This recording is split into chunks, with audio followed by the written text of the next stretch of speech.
నా బాస్ దాసరి సీనని మాట్లాడాల్సిందే కోరుచున్నాను. సో దయచేసి ఇక్కడ ఓన్లీ రేవంత్ రెడ్డి చేసిన వ్యాఖ్యలపైనే మాట్లాడాలి దయచేసి.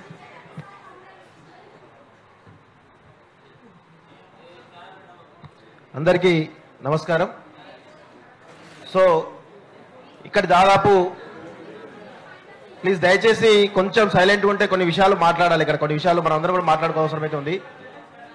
నగేష్ ప్లీజ్ కొంచెం అందరూ సమయం పాటించండి, ఎందుకంటే ఇది మన కోసం పెట్టుకున్న మీటింగ్. దీని తర్వాత మనం అవసరమైతే రివ్యూ చేసుకుందాం. దీనిపైన మనం ఇప్పుడు నిన్న జరిగినటువంటి ఇదే సుందర విజ్ఞాన కేంద్రంగా నవ తెలంగాణకు సంబంధించినటువంటి పత్రికకు సంబంధించినటువంటి ఒక యానివర్సరీ సమావేశంలో ఈ రాష్ట్రానికి ముఖ్యమంత్రిగా ఉన్నటువంటి రేవంత్ రెడ్డి గారు చేసినటువంటి వ్యాఖ్యలు ఏవైతే ఉన్నాయో డిజిటల్ మీడియా జర్నలిస్టుల పైన జరుగుతున్నటువంటి వ్యాఖ్యల పట్ల మనందరం కూడా ఇక్కడ సమావేశమైనాం.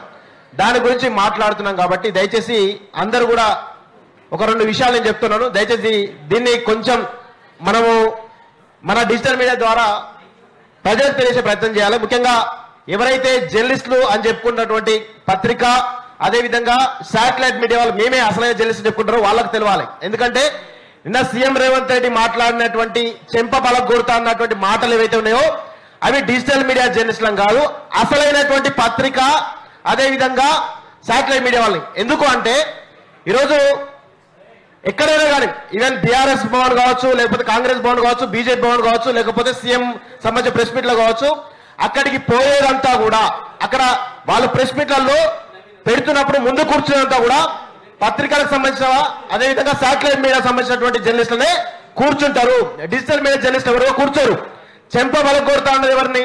మనల్ని కాదు, వాళ్ళని. ఈరోజు వాళ్ళు పత్రికా సంబంధించినటువంటి కానీ శాటిలైట్ మీడియా వాళ్ళు కానీ ఈరోజు మనల్ని అన్నారు అనుకొని నవ్వుతా ఉన్నారు వాళ్ళు. కానీ వాళ్ళను చెంపలు బలకొడతా అని చెప్పేసి సీఎం రేవంత్ రెడ్డి మాట్లాడిన విషయం ఎవరు కూడా గుర్తించట్లేదు. ఇది చాలా వ్యాలిడ్ పాయింట్. ఇది దాంతో పాటు ఇంకొకరిని కూడా అవమానించిండు. ఇక్కడ ఎవరిని? కమ్యూనిస్టులు అవమానించిండు. ఏమన్నాడు? కమ్యూనిస్టులు పోరాడాలి, మేము అధికారంలోకి వస్తామని చెప్పేసి డైరెక్ట్ గా చెప్పిండు. అంటే కమ్యూనిస్టులు అధికారానికి పనికిరారు అనే విధంగా వాళ్ళు అవమానించారు. అక్కడ కమ్యూనిస్టు నాయకులు ఉన్నారు, చాలా మంది జర్నలిస్టులు కూడా ఉన్నారు. వీళ్ళెవరు కూడా మమ్మల్ని అవమానించారని చెప్పేసి ఫీల్ కాకుండా నవ్వుతా ఉన్నారు. ఇదంతా కూడా ఎంత దుర్మార్గం ఇది! మనల్ని ఈరోజు సోషల్ మీడియా జర్నలిస్టులు అదేవిధంగా డిజిటల్ మీడియా జర్నలిస్టులు అని చెప్పేసి మాట్లాడుతూ ఉన్నాడు సీఎం రేవంత్ రెడ్డి గారు. సో దాని తర్వాత మాట్లాడాడు, వీటి తర్వాత మన గురించి సపరేట్గా మాట్లాడాడు. సో నేనేమంటూ ఉన్నాను, ఒకటే మాట చెప్తున్నాను. సోషల్ మీడియా జర్నలిస్టుల డిజిటల్ మీడియా జర్నలిస్టుల ఈరోజు వీళ్ళను గుర్తించకపోవడం ఎవరి చేతకంతరం? పాలకుల చేతకంతరమే కదా. ఈరోజు సీఎంగా ఉండి సరే కేసీఆర్ గతంలో కేసీఆర్ సీఎంగా ఉన్నాడు గుర్తించలే అనుకుందాం. ఇప్పుడు నువ్వు సీఎంగా ఉన్నావు కదా. ఈరోజు గతంలో కేటీఆర్ ఏమన్నాడు? ప్రభుత్వం మారిన తర్వాత మాకు ఒక 30 యూట్యూబ్ ఛానల్ ఉంటే మళ్ళీ అధికారం వచ్చిందని చెప్పేసి ఓడిపోయిన ప్రభుత్వంలో ఉన్నటువంటి ఓడిపోయినటువంటి కేటీఆర్ మాట్లాడిండు.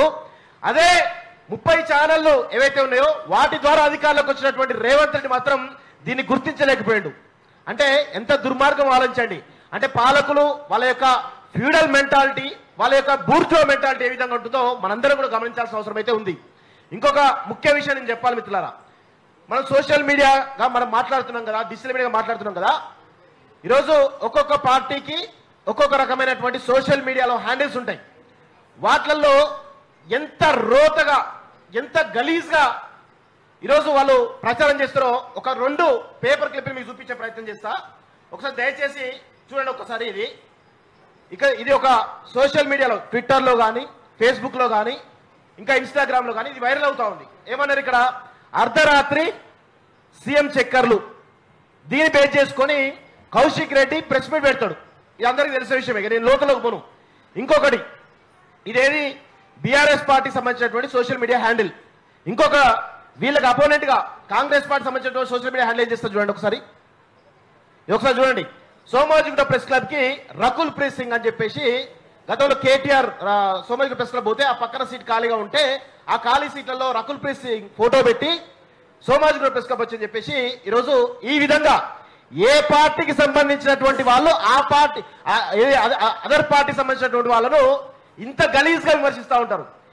ఇలాంటి విమర్శలు ఏవైతే ఉన్నాయో ఇక్కడ ఉన్నటువంటి ఏ ఒక్క జర్నలిస్ట్ కానీ ఏ ఒక్క డిజిటల్ మీడియాకు సంబంధించినటువంటి వాళ్ళు కానీ ఇట్లాంటి నీచమైనటువంటి రాతలు రాయలేదు. ఇది రాసిందంతా కూడా పొలిటికల్ పార్టీలకు సంబంధించినటువంటి వాళ్ళ హ్యాండిల్స్ సంబంధించినటువంటి అఫీషియల్ హ్యాండిల్స్ లో ఇవన్నీ కూడా చెక్కలు కొడుతూ ఉంటాయి.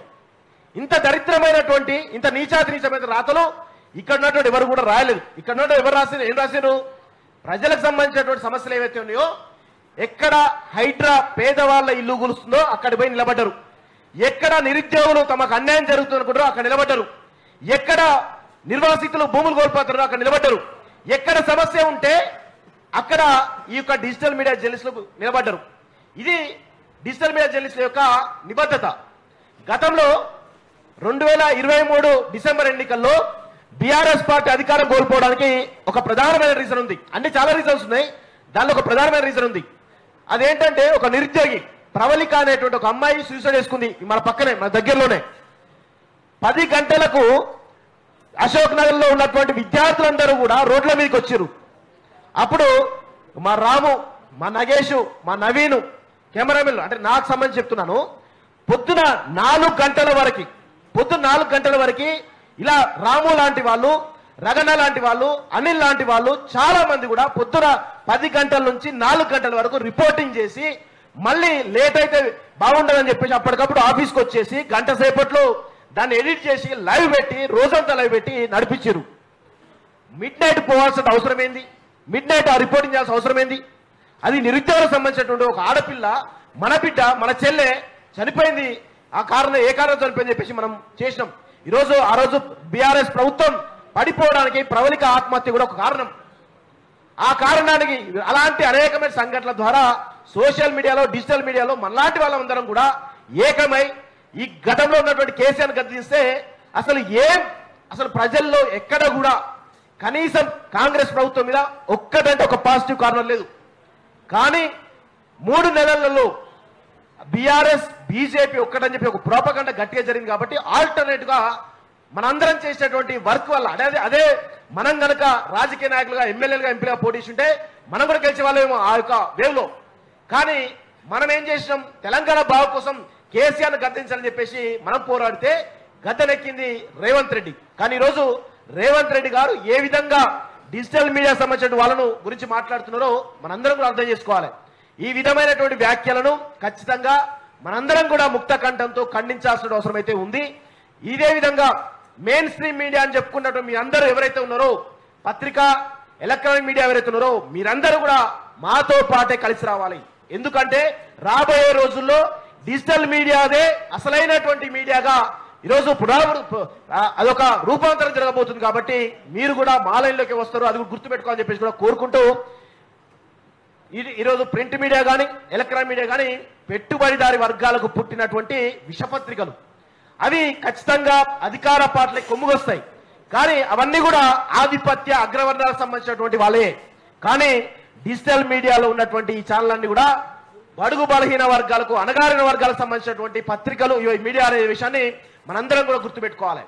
సో రాబోయే రోజుల్లో మన మీడియానే ఈరోజు ఆధిపత్యం చెలాయించబోతుంది. పెట్టుబడి వర్గాలు కానీ, అగ్రవర్ణాలకు సంబంధించిన ఆధిపత్య వర్గాలు కానీ వీళ్ళనెవరిని కూడా ప్రజలు నమ్మే పరిస్థితులు లేరు. కాబట్టి దయచేసి మనందరూ కూడా ఇదే యూనిటీ తోటి ఎవరైతే పాలకులు మనపైన చేస్తున్నటువంటి ఇలాంటి వ్యాఖ్యలను మనందరం కూడా ముక్త కంఠంతో ఐక్యంగా ఖండించాల్సిన అవసరం అయితే ఉంది. చివరగా ఒక విషయం చెప్పాలి. ఎందుకంటే మనం ఏ విధంగా ప్రభావితం చేస్తాం ప్రజల్ని, ప్రభుత్వాలు ఏ విధంగా ప్రభావితం చేస్తాం 2 సంఘాలు నేను చెప్తా. ఇంతకుముందు రగన చెప్పిండు, వర్టెక్స్ మీద ఒక స్టోరీ చేస్తే 25 ఎకరాలు వెనక్కి తీసుకొని చెప్పేసి అన్నారు. గతంలో మనకు ఈ తెలంగాణ రాష్ట్రం వచ్చిన తర్వాత అసలు కార్పొరేట్ విద్య ఉండొద్దు, కార్పొరేట్ వైద్యం ఉండొద్దు అని చెప్పేసి మనం బలంగా అనుకున్నాం. ఈరోజు ఆ కార్పొరేట్ విద్య ఈరోజు పెచ్చిమిరిపోతా ఉంటే శ్రీ చైతన్య, నారాయణ లాంటి కాలేజీలలో ఏ విధమైనటువంటి పరిస్థితుల్లో కళ్ళకు కట్టినట్టు ఈ మీడియా చూపించింది. శాటిలైట్ మీడియా ఏ ఒక్క మీడియా కూడా చూపించలేదు. కళ్ళకు కట్టినట్టు అక్కడ జరుగుతున్నటువంటి ప్రతిదాన్ని చూపిస్తే ఈరోజు కొన్ని మార్పులు జరుగుతూ ఉన్నాయి. అదేవిధంగా మనం కార్పొరేట్ వైద్యం అనేటువంటి మాఫియా పైన కూడా మనం ఇదే విధమైనటువంటి స్ఫూర్తితో మనం ముందుకు సాగాల్సిన అవసరం అయితే ఉంటుంది. ఖచ్చితంగా మనం ప్రజా సమస్యలపై పోరాడుతూనే ఉండాలి, కొంచెం కరుకుగానే ఉండాలి. కానీ మనం చేసేటువంటి వ్యాఖ్యలు ఖచ్చితంగా ప్రభుత్వానికి కరివిప్పు కలిగేలా ఉండాలి తప్ప మనం ఇక్కడ లైన్ దాటినట్టు ఉండద్దు అని చెప్పేసి కూడా మరొకసారి తెలియజేస్తూ దయచేసి మనందరం కూడా ఐక్యంగా ముందుకు పోవాల్సిన అవసరం ఉంది. దయచేసి అందరూ కూడా మనందరం ఒకటే లైన్ తోటి ఒకటే యూనియన్ గా ఉండి మనందరం ముందుకు పోవాల్సిన అవసరం ఉందని చెప్పేసి కోరుకుంటూ నాకు ఈ అవకాశం మీ అందరూ కూడా ధన్యవాదాలు తెలుస్తూ జై తెలంగాణ.